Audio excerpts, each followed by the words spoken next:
Brought to you in association with Grendel Press. This is Werewolf, the podcast. A serial killer drama.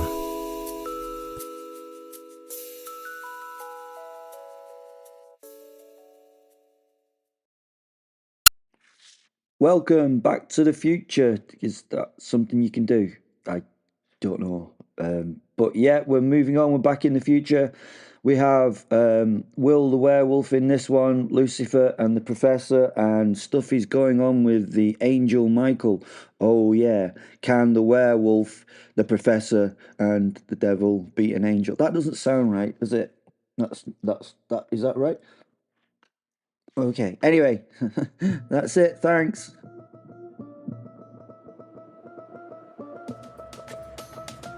The Professor. I was sitting in my office at the university on a sweet morning of trivial brightness. It was the kind of day that makes optimists insufferable and realists suspicious. The morning was soon over, though. At least I mean the optimistic bit, when I received the parcel. It lay upon my desk like an accusation wrapped in brown paper, tied with a string of the sort that's bound many a more dangerous thing. Letters of blackmail, subpoenas, and cheap sausages. I regarded it with scientific detachment of a man who has long since ceased to expect anything pleasant from the post, and with an uncaffeinated hatred of being awake. I did my due diligence and hid below my desk. Yes, a little embarrassing. Taking shelter while I did the first experiment in paranoia. From my hiding place, I poked the parcel with a silver letter opener, flinching at each stab. If it were a supernatural letter bomb, this would probably make it go bang. No, bang's probably incorrect. More like boo, I imagine. Strange how the mind works when under pressure and too tired to be overly concerned with an imminent death. I mean, really, I should have this thing looked at by the bomb squad and perhaps detonated from a few hundred yards away. But I couldn't be arsed, to be honest, so underneath my sturdy desk and a poke with a silver thing would have to do. If I died, well, you know, that wouldn't keep me down for long by now. It didn't go boo after several hard pokes, so I tried to collect myself into some state of professionalism once more, and took my seat, wheeling it under the desk and examining the parcel afresh. The return address was a smear of ink and bad faith. There were no stamps of authority, no heraldic crests, not even the counterfeit dignity of bureaucracy. Only one word, delivered, was scrawled across it with such haste that one might think the courier had been eager to be rid of it, which I'm sure they were.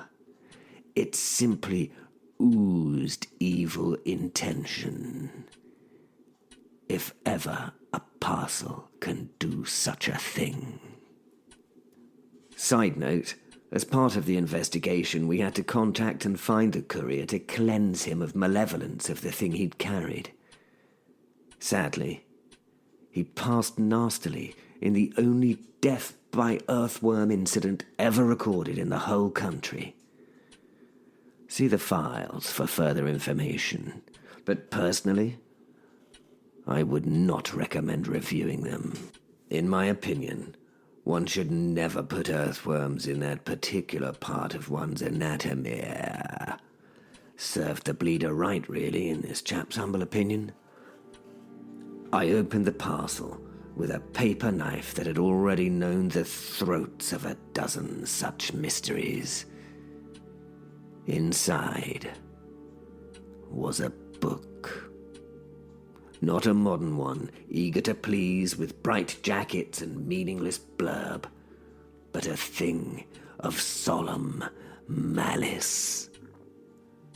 Its leather binding was the color of dried blood, and it carried the smell of something that had been alive too long. It felt alive. It felt as though it was waiting to pounce, even before I touched it. I felt a shudder run down my spine, and the hairs on the back of my neck arose, not letting the thing leave my sight in case it attacked me. See file number 398B for Y, if you must. I collected my kid leather driving gloves from the middle drawer. I was not touching this with my own skin. Not yet. See file number 879F for why not, if you must. I then slammed my right hand down on it and closed my eyes for a moment. My pressure was such that the book would find it hard to escape. I know it's only a book, but check the file. Never mind. Just be told.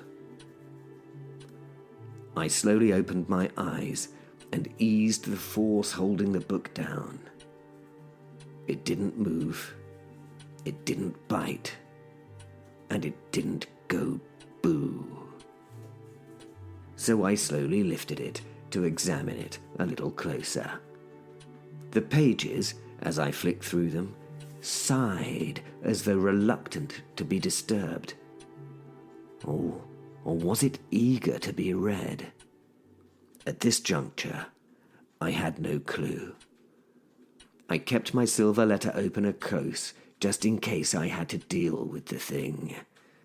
I had read many forbidden texts, for that is my profession, and, to a degree that deeply troubled me, I did it for some strange masochistic pleasure as well.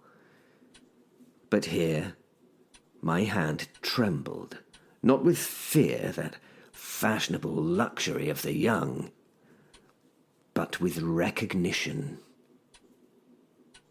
I knew this book. I'd seen references to it in the margins of other powerful tomes.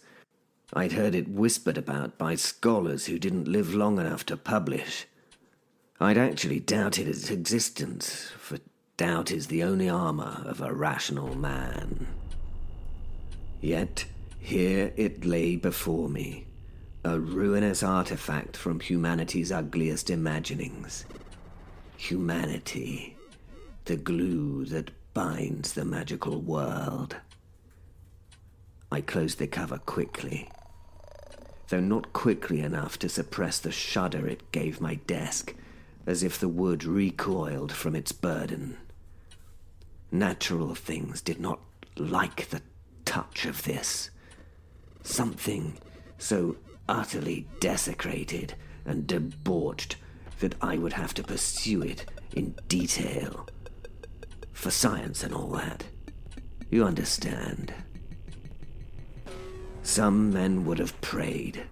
I, who knew better, only muttered. So, the Liber Maleficarum. I sat back, thoughtful. Evil is not in books, but in men. However, evil can be channeled into things like this, and such things are much more effective at transmitting the disease of hypocrisy, dread, and corruption. This particular book, I knew, had killed without moving, and corrupted without speaking. The irony was always appreciated by me, and perhaps by the devil. It was amusing to be its new custodian, a man who prided himself on immunity. How dare I be so impudent? Immunity to this. Pah! And so, I started to look at the book. And the book, well, it seemed to do likewise. I, being a so-called man of letters, did what all men of letters eventually do. I opened the damn thing. The first page bore no title, no name of printer, no year of production. Only a single phrase in Latin, scrawled as though with a hand impatient to be rid of it. Amor vertit ad odium. I shuddered. Love is to hate. I spoke to the room. The lights flickered for a moment. Was I already allowing this thing to affect the world? I'd learnt my Latin from men who liked to quote Cicero before their breakfast whiskey, so I allowed myself a dry chuckle. Ah, the classics, I murmured, always promising more than they deliver. I almost sounded confident, as if I utterly believed what I was saying. As if. The ink, if it were just simple ink, which was unlikely, as in all these grimoires, well, the ink shone dully, like something still moist centuries past its time. I touched it with the edge of my paper knife. The blade came away, stained. The stain suggested iron oxide. My instincts, a relic from ancestors who feared wolves and with good reason, suggested otherwise. This was not supposed to be a nice thing, though, was it?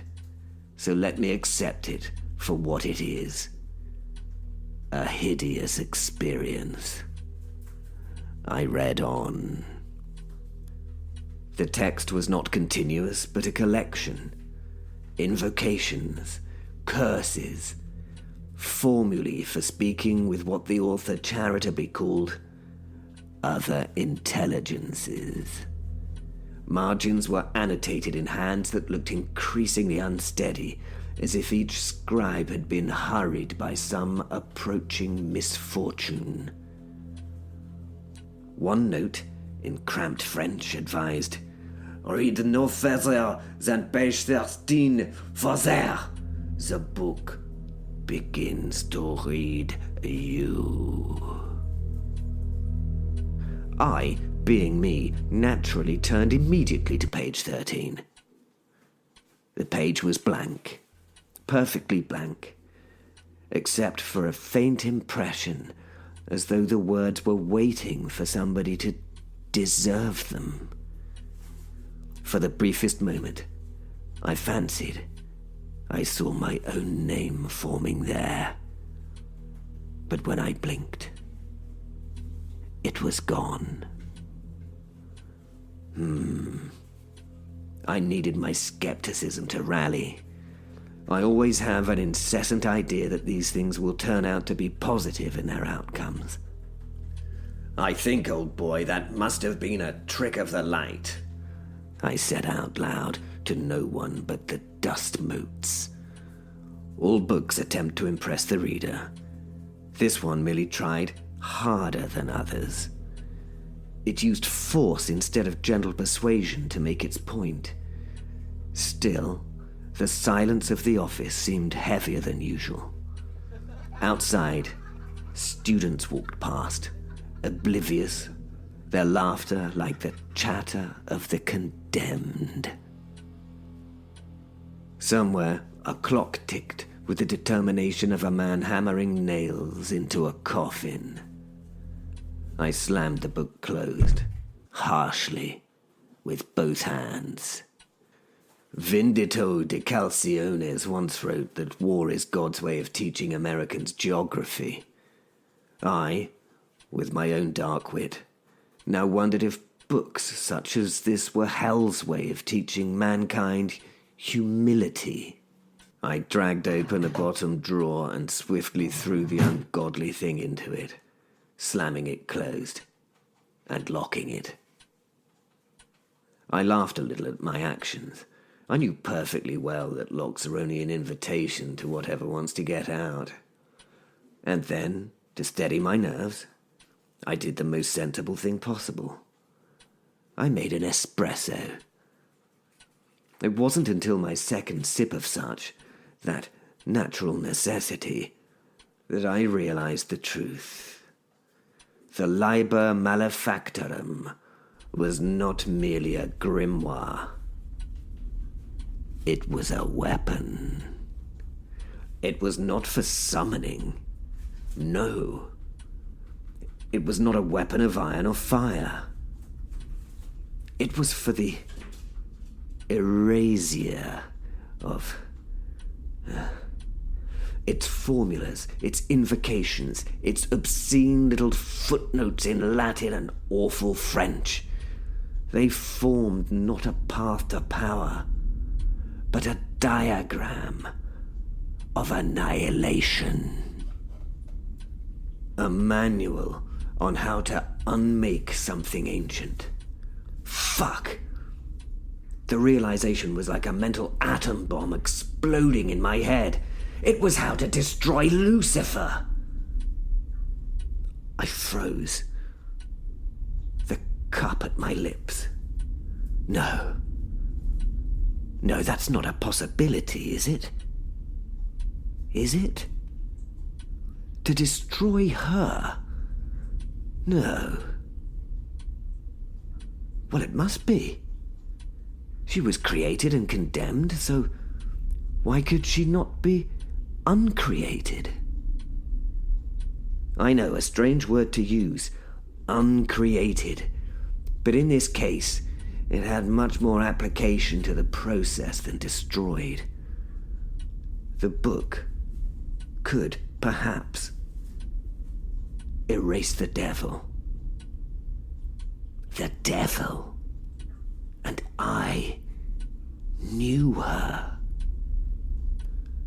Not the horned caricature of Sunday school warnings, not the clawed harpy of medieval woodcuts, but her, the woman who had once appeared to me on a rain-lashed night in Prague, pale and beautiful, with eyes like dying stars, when my soul was about to be devoured by the Serestine soul drinkers.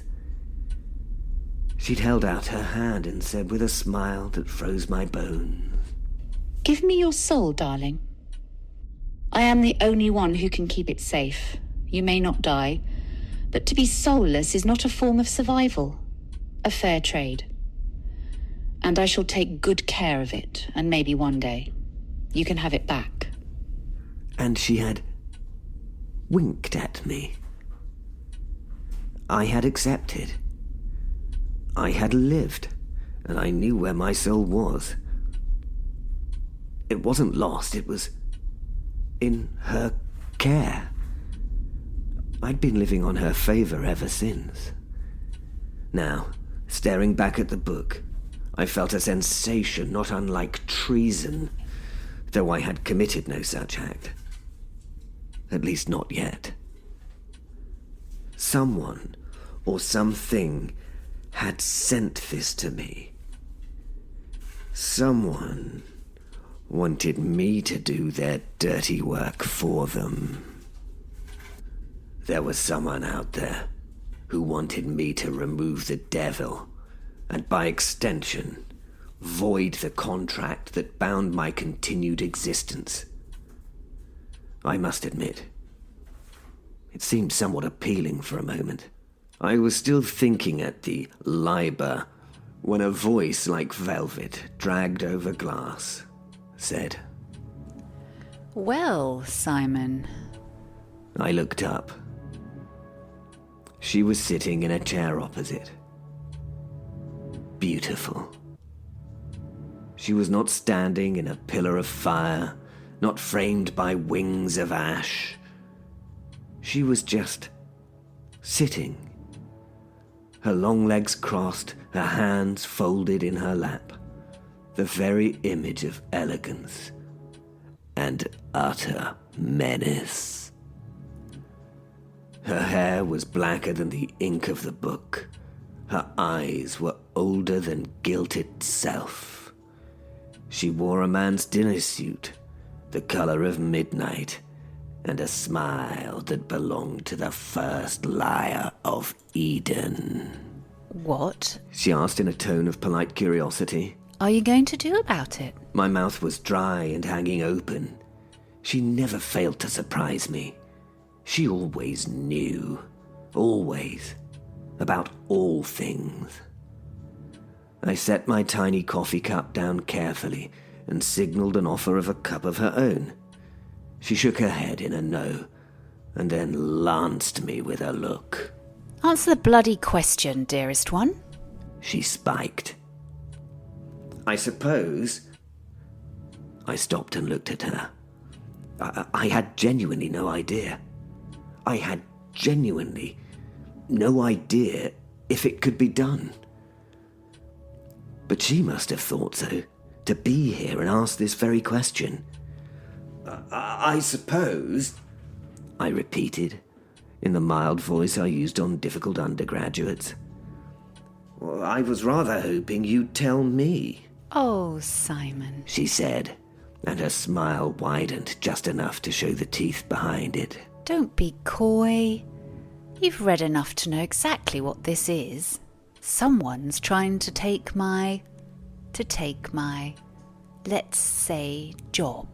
Her voice became softer, but no less deadly. And by extension, they're trying to take you. I reached for my spectacles, a useless gesture, and said, That was my suspicion, yes. She leaned forward slightly, her perfume today the scent of ancient parchment and smouldering cedar. Then, darling, She caressed my hand with hers. the only real question left is this. Whose side are you on? The clock on the wall ticked once. Twice. Outside, the laughter of students sounded oddly far away. I suppose, I said slowly. I'm about to find out, I told her as I pointed at something on the desk that was not there before. It was a slip of parchment, thin as onion skin, folded once and sealed with nothing more than a dab of red wax. We met eyes, and I got a nod to proceed. My hands trembled as I unfolded it, for even before I read the words, I knew the shape of them.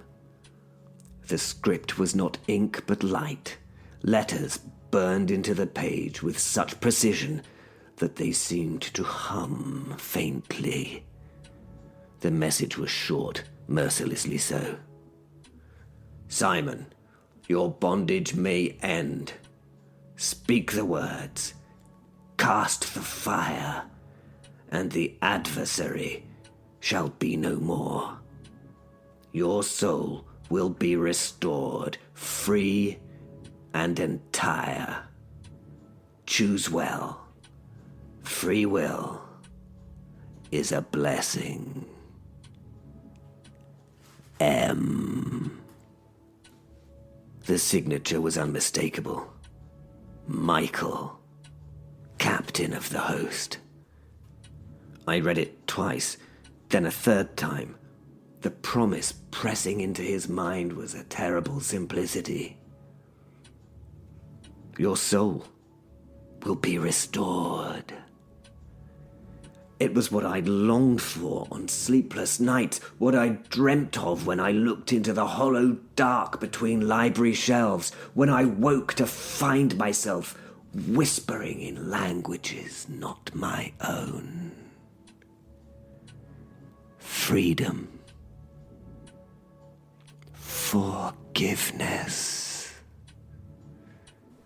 And now, Well, she said. She was watching me, her head tilted like a cat observing a cornered bird. She'd seen the letter. She must have seen it.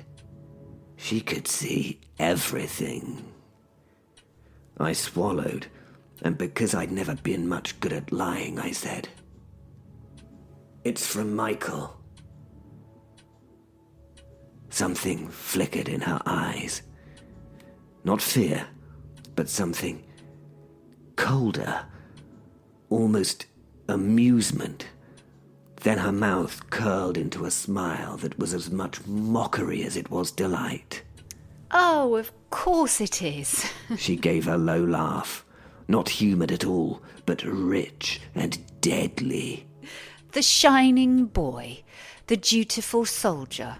He's still at it, polishing his sword and his halo and plotting how to outwit me.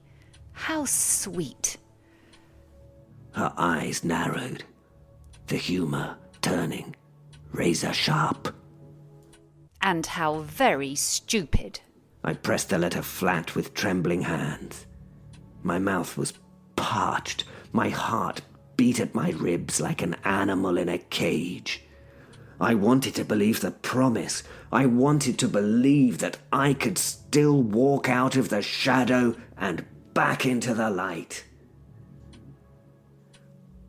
But I also knew her. The devil. The woman before me who had taken my soul and in some grotesque way cared for it. She'd never lied to me. Well, not outright. Angels, on the other hand. I felt my mind split down the middle, like a log under an axe. Lucifer, I began and stopped as my voice cracked. She smirked. Her stare was full of an unknown force. Yes, darling? She purred. Is he asking me to kill you? For a moment, silence held, heavy and suffocating. Then she got to her feet. She laughed, and she danced. It was the first genuine laugh I'd ever heard from her. She really laughed. It was a peal of mocking music that filled the office until the books on the shelves seemed to shiver with the rhythm of her very movements. Of course he is. Of course. Who better than you, my favourite little professor? Oh, Simon, do you know how delicious this is? Michael wants you to burn me. You, whose soul I already own. She leaned forward, her voice dropping to a husky whisper. So here it is, love. Heaven wants your treachery. I want your loyalty. And you? She reached across the desk and trapped the book with one perfect nail. You have to decide whether you're their executioner or my protector. Whichever you choose, there's no crawling back. I closed my eyes, the letter still burning in my mind, and felt the abyss open beneath me. When I reopened them, of course, she was gone. I must confess, there are few moments in my life when the blood in my veins ran colder than it did that night in my office. I'd removed the book from its place, which I laughingly called safe, in my drawer, and placed it on my desk once more. A vile thing, its pages whispering promises I dare not repeat. Michael's note was in my hand, a parchment of mockery. Your soul for her ruin. The arrogance of angels never ceases to astonish me. It was then that I heard it. A sound in the corridor. No, not footsteps. A dragging, uneven scrape. As though something half dead clawed its way back into the world. My first thought was that Michael had sent something to hurry me into a decision. I slowly reached for my pistol that was holstered cunningly under my desk within easy reach. What would HR think of that if they knew? Never mind the underachieving undergraduates who often sat before me. Sorry. The door opened. My gun was in my right hand without thought.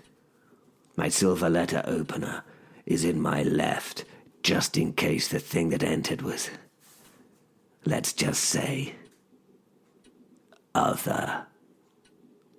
Will fell through the door.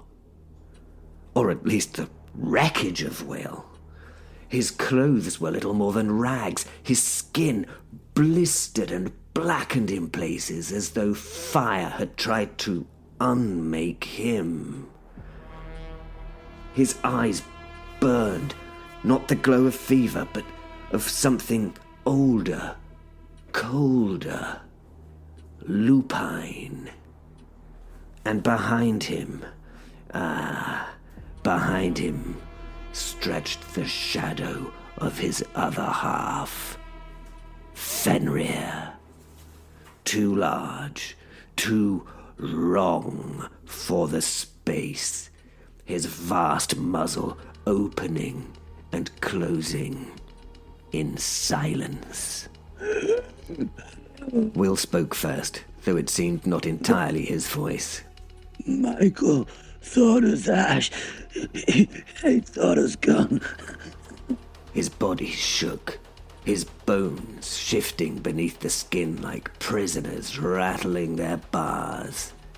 He clutched my desk so hard his nails split and grew into claws. Blood ran down onto my papers. His face cracked open, half man, half wolf, before snapping back again with a sound I will carry to my grave.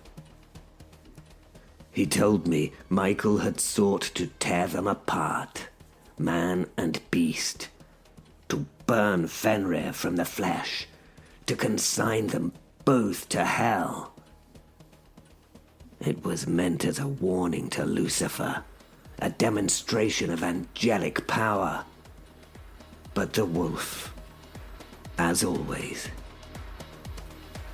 the wolf endures.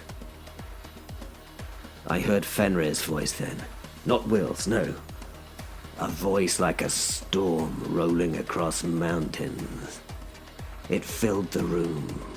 It made the lamps flicker, made my very teeth ache within my jaw. The wolf does not burn. The wolf survives. I dragged this man back from the ash because Michael feared us. He feared what we would become at your side. There is a certain irony, is there not, when a wolf speaks with more loyalty than an angel? Will fell then, gasping, his human voice ragged. Michael thinks me dead, Simon. He's not good luck again, but you must know. You must know what he's planning. Then Fenrir, his jaws gleaming in the dark, added the words that chilled me the most. I will not forgive, not the angel, not the heavens, and not any man who lets him succeed. I sat in silence, the fire guttering in the grate, and I looked upon my visitor. No, my ally. A man, broken but unbowed. A wolf, unburnt by the fire of heaven itself. And I realized that Michael had erred. In trying to destroy them, he had only bound them closer, and by bringing them back to me, fate had dealt me a card I am not certain even Lucifer foresaw. When Will's body crumpled into the chair opposite me, or rather half into it, for Fenrir would not fit within the frame of any human furniture, I sat motionless listening to the rattle of his breath. The air smelled of scorched flesh and damp fur. Every instinct in me, human and otherwise, told me to recoil. Yet my mind, ever treacherously rational, was already assembling the puzzle. Michael thought him dead. Michael thought them dead. Which meant two things. Firstly, the Archangel had grown cautious. He would not strike at Lucifer directly, at least not yet. Instead, he attempted to strip her of her allies. Will and Fenrir were not simply destroyed. They were made example. Their ashes were meant to be held aloft as a warning to the morning star herself. You are not untouchable. But secondly,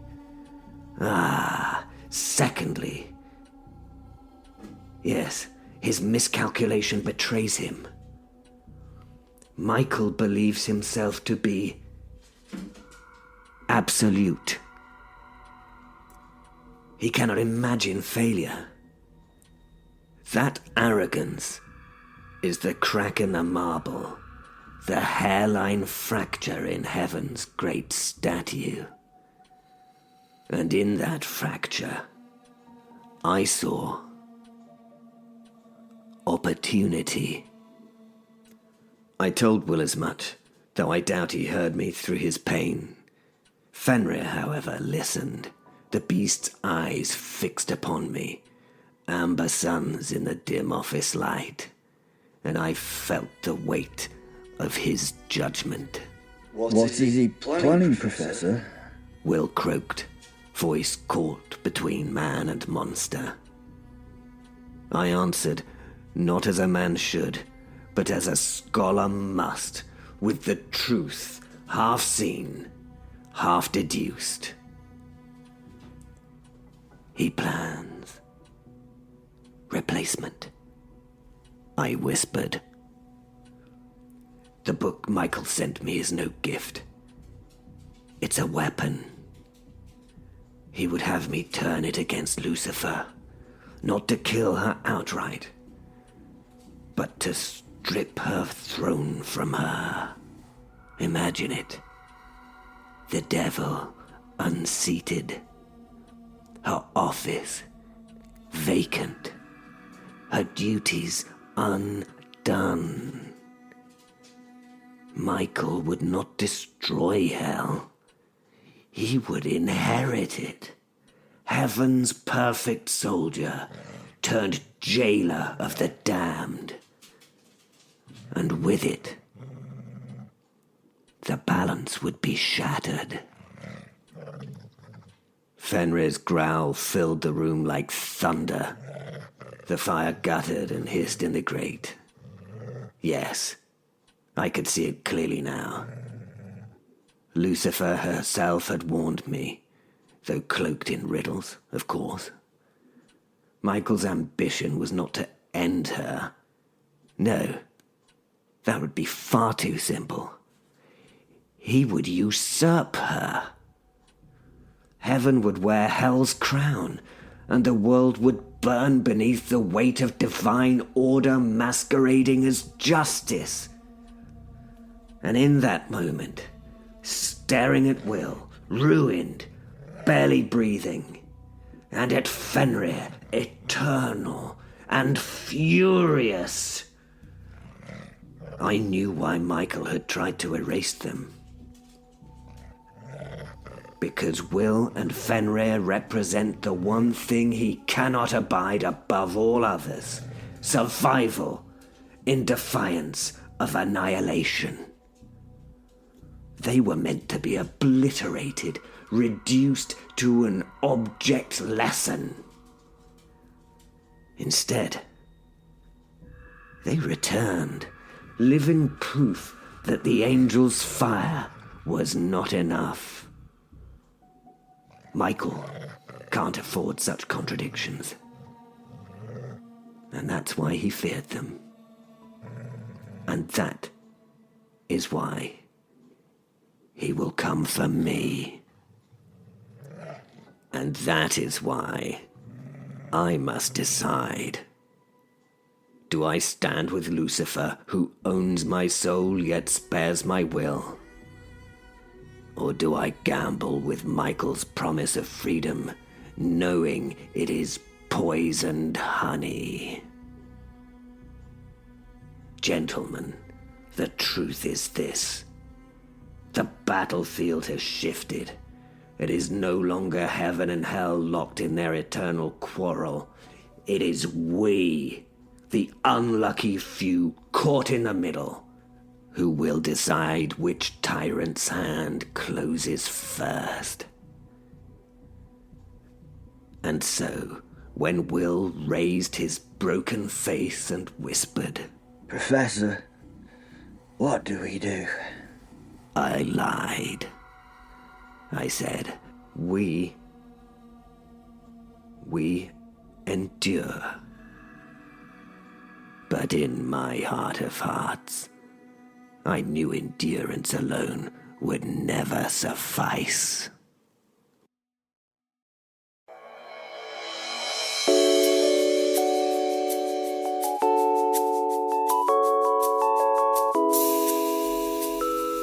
Brought to you in association with Grendel Press. This is Werewolf, the podcast, a serial killer drama.